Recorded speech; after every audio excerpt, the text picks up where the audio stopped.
গত 13 সেপ্টেম্বর 2024 বাংলাদেশ জাতীয়তাবাদী স্বেচ্ছাসেবক দলের কেন্দ্রীয় সভাপতি জননেতা জনাব এস.এম. জিলানী তার বাবা মায়ের কবর জিয়ারতের উদ্দেশ্যে বিএনপির কেন্দ্রীয় সহ-সম্পাদক জননেতা জনাব সেলিমুজ্জামান সেলিম সহ ঢাকা থেকে যাত্রা করে গোপালগঞ্জ শহরের বেদগ্রামে পথসভা সম্পন্ন করে টুঙ্গিপাড়ার পাটগাড়িতে নিজ বাড়িতে যাওয়ার উদ্দেশ্যে যাত্রা করে গোপালগঞ্জ শহরের ঘোনাপাড়া মোড়ে পৌঁছানো মাত্রই পূর্ব থেকে আওয়ামী লীগের জেলা, থানা, পৌর নেতৃবৃন্দের যোগসাজশে কয়েক হাজার আওয়ামী দুষ্কৃতিকারী এস.এম. জিলানীর প্রাণনাশের উদ্দেশ্যে গাড়িবহরে বর্বরচিত হামলা চালায়।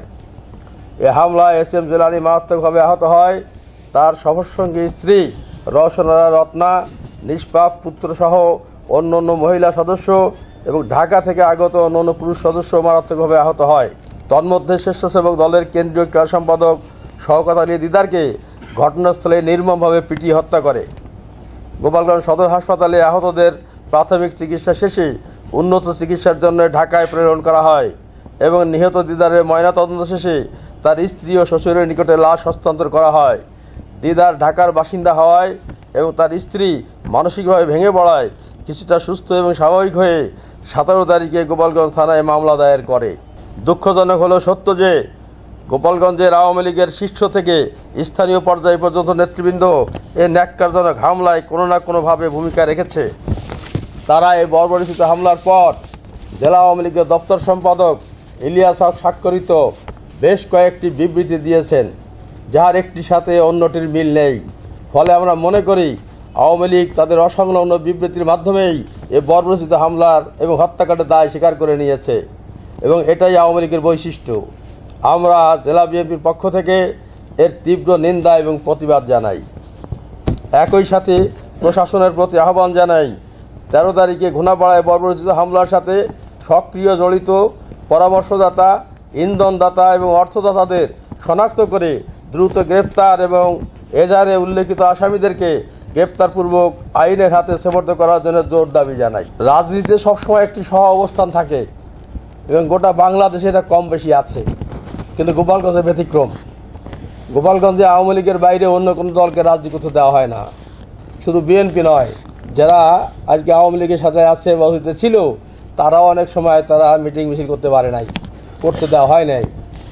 তারা মনে করে, বিশেষ করে বিএনপিকে মনে করে, বিএনপি যদি মুক্তভাবে এখানে রাজনীতি করতে পারে তাহলে তাদের যে একক আধিপত্য এটা থাকবে না এবং একসময় হয়তোবা তারা প্রতিদ্বন্দ্বিতার সম্মুখীন হবে এবং পরাজিত হবে। সে কারণে তারা বিএনপিকে কোনো সময়ই বিগত 18 বছরে, আমরা 18 এর জন্যই বলি যে 16 বছর শেখ হাসিনার শাসন, আগের 2 বছর সেটা শেখ হাসিনারই বানানো সরকার ছিল, যা তারা বিবৃতি বলেছে যে এটা তাদের আন্দোলনের ফসল ছিল একাকারের সরকার। তো ওই 2 বছর এবং পরের 16 বছর, এই 18 বছর তো তারা গোটা বাংলাদেশকে তো কর্তৃত্ববাদী শাসন করেছেই এবং গোপালগঞ্জে বিএনপিকে কোনো প্রোগ্রাম করতে দেয় নাই, একটি দোয়া অনুষ্ঠান করতে দেয় নাই, একটি ধর্মীয় অনুষ্ঠান করতে দেওয়া হয় নাই। আমাদের দেশনেত্রী দলের চেয়ারপারসন অত্যন্ত অসুস্থ, এবং তার সুস্থতা কামনায় কোনো কর্মসূচি ঘরের মধ্যে দিলে করতে দেওয়া হয় নাই। তারা অত্যন্ত ভীত এবং আতঙ্কিত যে পিছিয়ে যদি এই সমস্ত কর্মকাণ্ডের মধ্য দিয়ে আমরা সংখ্যায় বেশি হয়ে আমাদের শক্তি বৃদ্ধি পায়, তাহলে তারা হয়তো একসময় এখানে পরাজিত হবে। তো তারা এই আতঙ্ক থেকেই এই আমাদের যে নেতা কেন্দ্রীয় সহসাংগঠনিক সম্পাদক সেলিমুজ্জামান সেলিম এবং আমাদের স্বেচ্ছাসেবক দলের কেন্দ্রীয় সভাপতি যে এস.এম. জিলানী, এরা যে নেতৃত্বের শীর্ষে উঠে আসছে দলের, এবং এরা শেখ হাসিনার বিরুদ্ধে এস.এম. জিলানী নির্বাচন করেছে 2 বার, সেলিমুজ্জামান সেলিম 2 বার ফারুক খানের বিরুদ্ধে নির্বাচন করেছে। অতএব তারা মনে করে যে এরা যদি এইভাবে নির্বাচন করতে থাকে তাহলে এক সময় জনগণের গ্রহণ করবে এবং তাদের পরাজয় ঘটবে। তো সে কারণেই তারা ষড়যন্ত্র করে এই নেতৃত্বকে তারা অঙ্কুরে বিনষ্ট করার জন্যে বা সমূলে বিনাশ করার জন্যই তারা এই ষড়যন্ত্র করছে এবং এটা আওয়ামী লীগের একটি পূর্ব পরিচিত বৈশিষ্ট্য। আওয়ামী লীগ তাদের নিজের দলেও উদীয়মান নেতাকে হত্যা করেছে, আওয়ামী লীগ তাদের নিজের দলের সত্যবাদী, ন্যায়বাদী এমপিদের হত্যা করেছে। দেশ স্বাধীনতার পরে এরকম অনেক রেকর্ড আছে। আমরা সেই দৃষ্টান্ত থেকেই বা সেই আলোকেই মনে করি যে শেখ সেলিম সহ আরও শীর্ষ নেতারা এই হত্যাকাণ্ডের নেপথ্যে মদত দিয়েছে, অর্থ দিয়েছে, সহযোগিতা করেছে। তারা এখানে প্রতিপক্ষকে রাজনীতি করার সুযোগ দিতে চায় না। তো সে কারণে তারা একক কর্তৃত্ব প্রতিষ্ঠা করার জন্যই তারা এটা করেছে এবং এটা তদন্তে আরও প্রকাশিত হবে, প্রমাণিত হবে। তাদের আইডি কে হ্যাক করেছে আর কে হ্যাক করে না এটা আমাদের বিষয় না। যদি কে হ্যাক করে থাকে তারা সেটা বের করে ব্যবস্থা গ্রহণ করে। অতএব আমরা মনে করি যে এই কথাটির মধ্যেও তাদের একটি দুর্বলতা প্রকাশ পায়, দলীয় দুর্বলতা প্রকাশ পায়।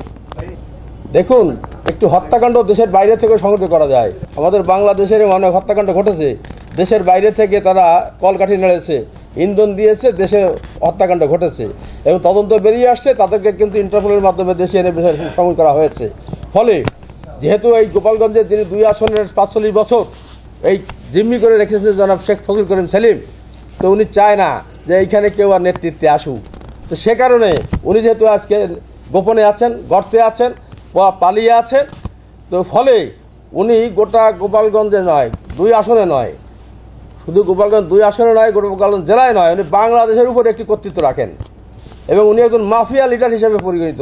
আপনারা কিছুদিন আগে দেখেছেন যে স্বর্ণ পাচারের জন্য দিলীপ কুমার আগরওয়ালা এবং দোলন এদের সহযোগিতায় সে হাজার হাজার কোটি টাকা বেশি পাচার করেছে।